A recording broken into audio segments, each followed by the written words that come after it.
If you ask a disagreeable person what he wants, say, or she wants, they'll tell you right away. They know. It's like, this is what I want and this is how I'm going to get it.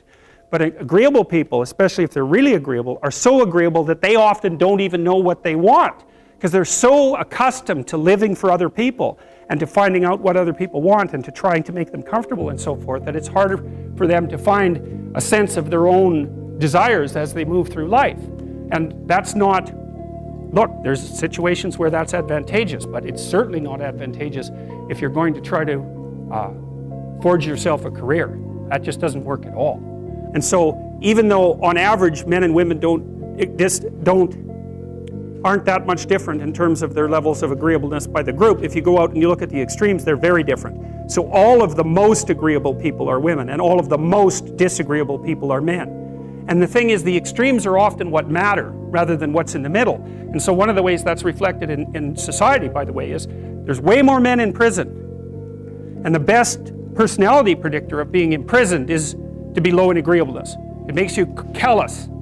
Now you might think, well, what's the opposite of compassion and politeness? And the answer to that is, I think it's best sort of conceptualized as a trading game. So let's say that we're going to play repeated trading games.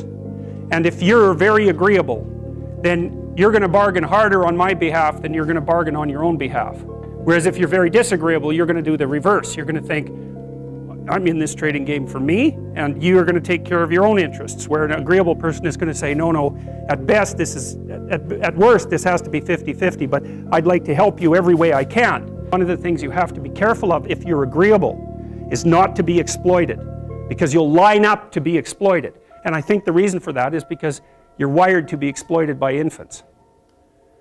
And so that just doesn't work so well in that actual world. And one of the things that happens very often in psychotherapy, people come to psychotherapy for multiple reasons, but one of them is they often come because they're too agreeable. And so what they get is so-called assertiveness training, although it's not exactly assertiveness that's being trained. What it is the ability to learn how to negotiate on your own behalf. And one of the things I tell agreeable people, especially if they're conscientious, is say what you think. Tell the truth about what you think. There's going to be things you think that you think are nasty and harsh. And they probably are nasty and harsh.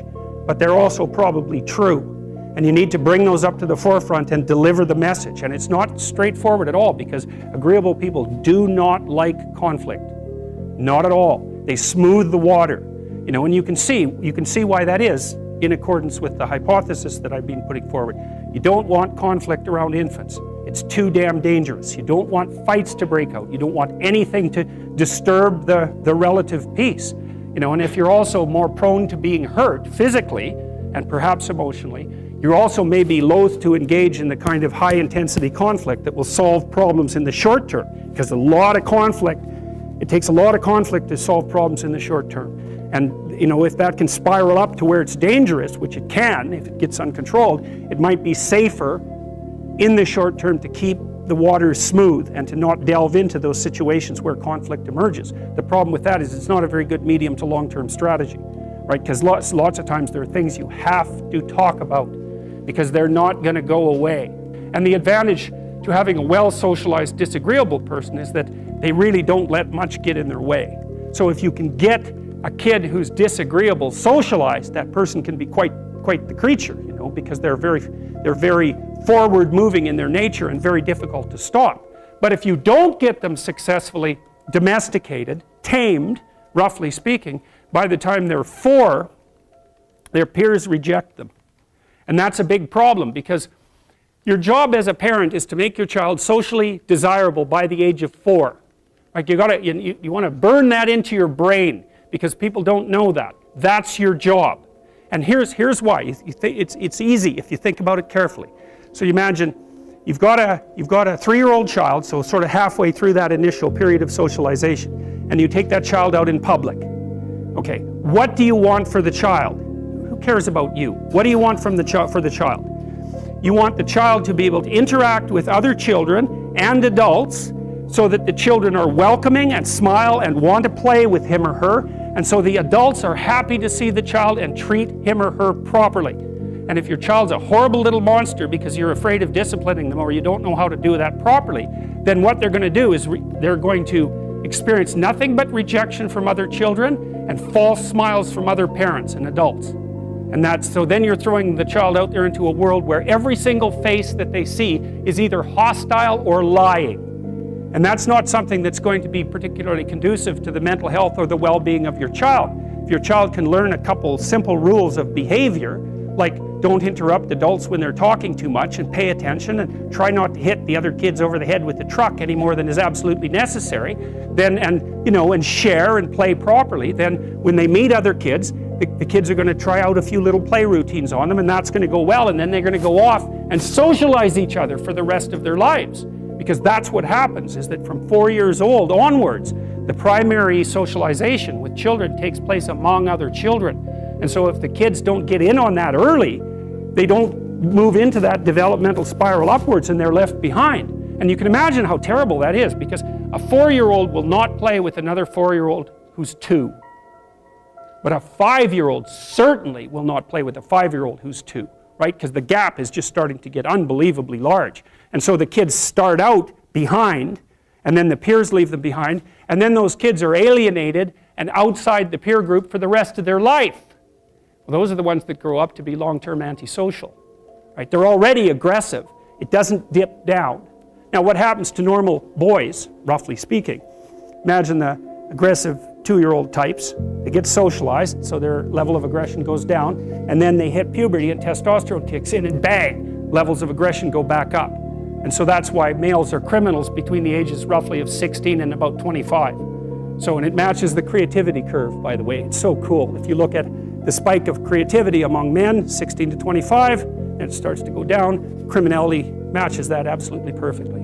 So that's quite cool. So, the testosterone levels raise the average level of aggression among men. It's more dominance than aggression, actually, and testosterone is by no means all bad. And then it starts to decrease at about age 25 or 26, which is usually when men stop staying up late at night, stop drinking as much, develop a full-time career, and take on the burdens and responsibilities and opportunities that are associated with a long-term partner and family. And so, well, so that's the development of what I would call predatory aggression, because I also think that the agreeableness distribution is probably something like predatory aggression versus maternal sympathy. It's something like that. So if you look at other mammals that are predators, because we're predators as well as prey animals, if you look at other animals like bears, the male bear has absolutely nothing to do with the raising of the infants. In fact, the female bears will keep the male the hell away because he's likely to kill the infants and maybe even to eat them. So there's no maternality at all in solitary male mammalian predators. It's really useful to investigate the viewpoints of people who have opposing views to yours, because they'll tell you things. Not only will they tell you things you don't know, they'll also tell you how to see the world in ways that you don't see it. And they'll also have skills that you don't have, that you could develop. So for example, if you're an introverted person, it's very useful to watch an extroverted person, because the extroverted person has ways of being in the social world that aren't natural to you, that you can use to improve your toolkit. And if you're disagreeable, one of the best things to do with disagreeable people, especially if that's alienating them from other people, for example, because it can, people treat you like you're a selfish, arrogant son of a, maybe that's because you are. It's like, okay, so what do you do about that? One of the most promising treatments, let's say, for that is get the person to do something for someone else once a day, just as a practice, and learn how to do it. Maybe you can wake the circuit up, if you think that it's lying dormant in you, which is probably right. I think we have a very wide range of propensities within us. Some are switched on, genetic propensities. Some are switched on, but I think that if you put yourself in the right situation or walk yourself through the right exercises, you can switch some of these other things on as well. But it takes work and dedication and discipline. I would say, generally speaking, if you want to adapt yourself properly to life, you should find a niche in the environment that corresponds with your temperament, right? You shouldn't work at cross purposes to your temperament because it's just too damn difficult. But having done that, then you should work on developing the skills and viewpoints that exist in the space opposite to your personality, because that's where you're fundamentally underdeveloped. And that way I think you can extend out your temperamental capability across a wider range. And to me that's roughly equivalent as bringing a richer toolkit to each situation. You know, so if you're hyper extroverted, you should probably learn to shut up at parties now and then and listen just to see what's going on, to see if you can manage it, you know. And if you're introverted, well, then you should learn how to speak in public and to learn how to go to parties without hiding in the corner and saying nothing to anyone. You know, and if you're agreeable, then you need to learn how to be disagreeable so people can't push you around. And if you're disagreeable, you need to learn how to be agreeable so that you're not an evil son of a bitch. So, and the same thing applies even in the conscientious domain. It's like if you're too conscientious, you need to learn to relax and let go a little bit. And if you're unconscientious, it's time, like, get out the Google Calendar, man, and start scheduling your day, right? And beat yourself on the back of the head with a stick until you're disciplined enough so that you can actually stick to something for some length of time and not living in absolute squalor, which is something that would characterize someone who's very disorderly, for example, because they don't notice. It doesn't bother them, disorder. It's like, maybe they can see it, but it doesn't have any emotional valence, and so it doesn't have any motivational significance. You know, so the other thing you might want to think about too, if you're choosing a partner, is try not to choose someone who's too distant from you on the temperamental variables, because you're going to have a hard time bridging the gap. You know, it's hard for an introverted person and an extroverted person to coexist. And it's really hard for an orderly person and a disorderly person to coexist, because they will drive each other nuts. Why don't you pick up? Why are you so obsessed by it? That's the basic argument, you know. So it's useful to know about your temperament so that you can negotiate the space with your partner as well. And I don't think you should try to find someone who's exactly the same as you, because then you don't have the benefits of the alternative viewpoint. But you got to watch it, because you may hit irreconcilable differences of various sorts. And I've seen that most particularly among couples who are high and low in openness. That's a rough one. And also high and low in conscientiousness. That's another rough one, because they just cannot see how the other person sees the world at all.